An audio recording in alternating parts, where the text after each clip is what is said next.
3 in the morning on a hilltop in the Central Highlands. A 19-year-old is lying behind a berm with his rifle across his forearms, and he cannot hold still. His jaw is going, not chattering the way it does in a cartoon, but a hard, involuntary clench and release. He has no vote in. His hands have stopped being useful. When he tries to make a fist, the fist arrives late. The man next to him is doing the same thing. Anyone watching a film about this war would know exactly what they are looking at. 2 young soldiers in the dark, shaking hours from dawn. That is fear. Everybody understands that shot, except it is not fear. It is 58 degrees, they have been wet for 3 days, and there is wind coming across that hill. Today we are going into the thing nobody associates with Vietnam, and every man who was in the wrong part of it remembers, where the cold actually was, because it was not everywhere, and that is exactly why nobody believes it. The physics of why a wet man in a light breeze loses heat faster than a dry man in a freezer.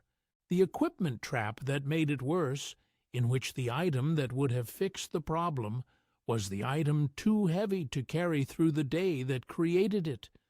What uncontrollable shivering does to a soldier's ability to do his job, which is a great deal more than being uncomfortable, and the injury that came out of it, which is not frostbite, which most of these men were never told the name of, and which for a lot of them never went away. If this is worth your time, a like helps push it in front of the men who were there, and tell me in the comments where in the world you are watching from. I read all of them. Start with the assumption, because it is almost universal and it is half right. Say the word Vietnam, and a picture arrives. Heat, steam coming off a paddy, men stripped to the waist, sweating through their fatigues, the air thick enough to lean on. That picture is accurate. It is also the Mekong Delta, and the coastal lowlands, and Saigon, which is where most of the film crews were, which is why it is the only picture most people have. The country is not one climate. It runs a long way north to south, and it has mountains. Go up into the Central Highlands, around Pleiku, and Kontum and Dak To, and you are on a plateau at real elevation. Elevation does one thing reliably. It takes the temperature down, and it takes it down hardest at night, when the ground gives back its heat and there is nothing overhead to hold it. Go north instead, into I-Core, and you meet something different and worse. The northeast monsoon. From roughly October into the early months of the year, that part of the country gets low cloud, wind off the sea, and rain that is not the warm vertical downpour of the south. It is gray, sideways, and it does not stop for days. So the honest answer to why nobody believes these men is that both stories are true, and which one a man got depended on where the army sent him. A soldier in the Delta genuinely never experienced this. A man on a ridgeline north of Pleiku in January experienced it every single night. Now the physics, and this is where the video earns its title. The number people hang on to is the air temperature, and the air temperature is close to irrelevant here. Your body loses heat 4 ways, and 2 of them are the whole story. The first is conduction. Water pulls heat out of a body vastly faster than air does. The figure commonly cited is somewhere around 25 times faster. Understand what that means physically. Wet cloth against your skin is not clothing anymore. It is a heat exchanger, bolted to you, working continuously, and it does not stop while you sleep. The second is evaporation. Every drop of water leaving your skin or your uniform takes energy with it, and that energy comes out of you. A breeze accelerates it, This is the same mechanism that makes you cold getting out of a swimming pool on a warm day, and every human being on Earth has felt exactly that and never thought about it again. Now, stack them. A man who has been soaked for 3 days in moving air is running both of those at once, continuously, for as long as it takes. That is why 58 degrees on that hilltop is not 58 degrees. It is whatever temperature your body is actually experiencing after a heat exchanger has been strapped to it and a fan turned on. And here's the part that surprises people who have not been cold in a serious way. You do not need freezing temperatures to get into real trouble. Hypothermia is entirely achievable well above freezing, and the classic conditions for it are not Arctic. They are wet, windy, and somewhere between 40 and 60 degrees, which describes that hilltop precisely and describes a Vietnamese mountain night in the monsoon almost perfectly. Now, the obvious question. The United States Army had been dealing with cold injury for half a century. Why was any of this a surprise? The answer is that it was not a surprise. It was a thing that had been learned, written down, and then forgotten 3 separate times before anybody landed in Vietnam. The first lesson was the trenches of the First World War. Standing in cold water for days destroyed feet on an industrial scale, and it got a name that stuck: trench foot. Armies wrote procedures: dry socks, foot inspections, get the men out of the water on a rotation. The second lesson was the Second World War, where it happened again badly in the winter fighting in Europe. Units lost enormous numbers of men to cold injury, not to enemy fire, in campaigns where the ground was wet and the temperature sat just above freezing, and nobody had planned for either. The third was Korea, where the cold was so extreme and so central to the fighting that it is the thing that war is remembered for. 3 wars, 3 sets of hard-won procedure. And then a theater opened in Southeast Asia, and the word that went into every planning document and every briefing and every kit list was tropical. Tropical means heat. Heat means lightweight, breathable, ventilated. It means the sleeping bag is a low priority because who needs a sleeping bag in a jungle? It means the man designing the loadout is thinking about heat exhaustion and salt tablets and water because he is right that those will be the problem in the Delta in the dry season. The institution had a category, and the category was correct for most of the country most of the time. What it did not have was an exception for a plateau at elevation in January, or for a coastal province under a northeast monsoon, and the men who ended up in those 2 places were carrying a kit designed by somebody thinking about a different climate. That is the whole failure, and it is not stupidity. It is the ordinary, repeated, entirely human process of an organization filing a war under one heading and then not reading its own files from the last 3. Which brings us to the equipment and the trap in it. A man in the bush was carrying weight to an absolute limit. Ammunition, water, rations, radio batteries, whatever belonged to the platoon that day. Every item had to justify itself against something else he would not be carrying. The field jacket loses that argument at 10 in the morning. During daylight, in that country, it is unusable dead weight. 3 pounds of insulation that would give a man heat exhaustion if he wore it, and would earn nothing but resentment if he carried it. So, a lot of men did not. And at 2 in the morning, it is the only thing that would have worked.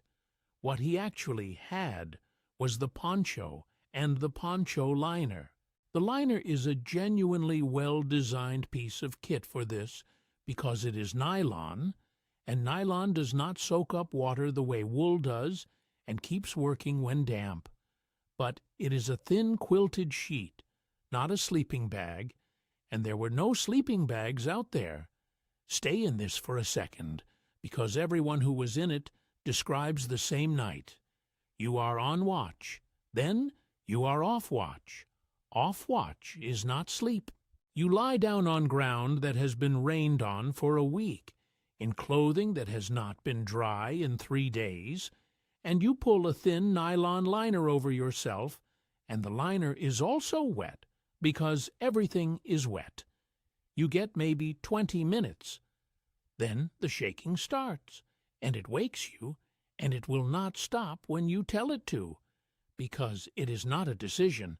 It is your body burning calories on purpose to make heat, and it will keep doing that until it runs out of calories, or you get warm, and you are not going to get warm. So you lie there doing the arithmetic every man out there did. It is 2 hours until you have to be alert. Curling up tighter helps a little. 2 of you sharing a liner helps a lot, and by the 2nd month, nobody in that unit thinks anything of 2 grown men lying back to back under one sheet of nylon, because the alternative is worse. And you are not allowed to move around to warm up, because movement is noise, and noise is the one thing you cannot afford where you are. So men solved it the way men solve everything, in pieces, with what was in reach. The single best thing you could get under you was an air mattress, the inflatable rubber one, and men who had one guarded it. That is not about softness. Cold ground pulls heat out of a body by direct contact all night long, and it is relentless, and an inch of trapped air between you and the ground breaks that contact almost completely. A man on an air mattress under a wet liner was warmer than a man on dry ground with a jacket. The second was the heat tab, a small blue fuel tablet meant for warming rations, burned inside an empty C-ration can with holes punched in it. It produces almost no light if you shield it, and a genuinely useful amount of heat in a small space, and men used it for coffee at 2 in the morning for a reason that had nothing to do with caffeine. Something hot going into you is the fastest way to move heat to your core. The third was terrain. You get below the wind. The difference between lying on the crest of a ridge and lying 6 feet down the reverse slope is the difference between a night with wind and a night without one, and the wind is doing most of the damage. Men learned that in the first week, and it never appeared in any manual they had been given. And the fourth was each other, which we have already covered, and which no one who did it has ever been embarrassed about. That is the whole night. Then it is light, and it is 90 degrees by 10, and you sweat through everything you own, and that night you do it again. Now the part that is not about comfort at all. Shivering is not a nuisance. It is a degradation of a soldier. Start with noise. Involuntary shaking makes sound. Teeth, breath, gear rattling against gear, the body shifting against wet cloth. On a night ambush or a listening post, where the entire tactical value of your position is that nobody knows you are there, a man who cannot stop shaking is a liability, and he knows it, which does not help him stop. Then fine motor control, and this is the serious one. Cold hands do not work. They do not work in a way that is difficult to appreciate until you have tried. Changing a magazine, working a radio handset, wiring a claymore, opening a bandage. Every one of those is a fine motor task, and every one of them degrades badly and early in a cold, wet man, well before he is in any medical danger. Then judgment. Cold slows thinking, and the man it is happening to is the last one to notice. Put those together, and you have a unit that is slower, louder, and worse at its job, in the dark, without a single enemy round having been fired. That is why cold is a tactical problem and not a hardship story, and it is why armies that ignore it lose things. And then there is what it did to the body over time. The injury has a name most of these men were never given: non-freezing cold injury. Immersion foot is the version everybody has heard of, and trench foot is the same family under an older label from a different war. It is important that this is not frostbite. Nothing freezes. There are no ice crystals and no blackened tissue. What happens is that prolonged cold and wet constrict the blood vessels in the extremities for far too long, and the tissue and the small nerves are damaged by being underfed with blood, hour after hour after hour. The feet go numb, then white or blotchy, then swollen and red, and violently painful as circulation returns. The pain on rewarming is the part men remember, and it is worse than the numbness that preceded it. And here is the thing about that damage: some of it does not repair. If you served, or you are the son, daughter, or widow of a man who did, it is worth knowing that cold injury is a recognized condition with recognized long-term effects, and that the rules on what is presumed connected to that service have changed more in the last 4 years than in the previous 40. I put together a plain English file on what the rules actually say now. Link is in the description and the pinned comment. Now, the last part, which is the second half of the title.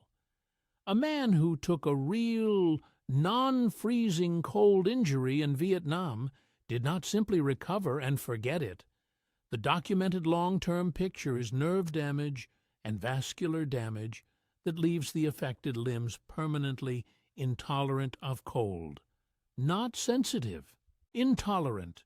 What that looks like 50 years later is unremarkable enough that nobody around him ever connects it to a war. He wears socks to bed in Florida. He cannot hold a cold drink for long in that hand. His feet hurt in a supermarket freezer aisle, and he has stopped mentioning it. He will not go outside in weather that everybody else in the family describes as pleasant. His wife thinks he is fussy about the air conditioning, and she has thought that since 1972. And on the rare occasion he says out loud that he got this in Vietnam, the reaction is the same reaction he got the first time and every time since. Somebody says, "Vietnam? Wasn't that the hot one?" That is the real subject here, not a temperature. It is a group of men carrying a specific, physical, permanent piece of damage from an experience that the entire culture has decided did not happen because the pictures were all taken in the Delta. Go back to the hilltop. 2 19-year-olds behind a berm at 3 in the morning, shaking so hard they cannot make a fist, in a country everyone at home is picturing as a steam bath. They were not afraid. They were freezing in Vietnam, and nobody was ever going to believe them. If you were up in the Highlands or in I Corps in the monsoon, I want to hear it. Where were you? What month? And what did you actually do at night to get through it? Did your unit carry field jackets? Did you double up under one-liner? Did anybody get evacuated for it? And if you came home with feet that have never tolerated cold since, say so, because I suspect there are more of you in these comments than anybody has ever counted. The best account here becomes a future file, and that is literal. Several videos on this channel started as a comment from a man who was there. If this was worth your time, leave a like, because it puts this in front of more men who lived it. Share it with someone who has spent 50 years being told the war he was in was the hot one. And subscribe for more of what did not make it into the textbooks. One more thing before I go. If any of this sounded like your own tour, or your father's, the presumption rules today are not what most people think, and old denials are not always the end of it. The plain English file is linked in the description and pinned below.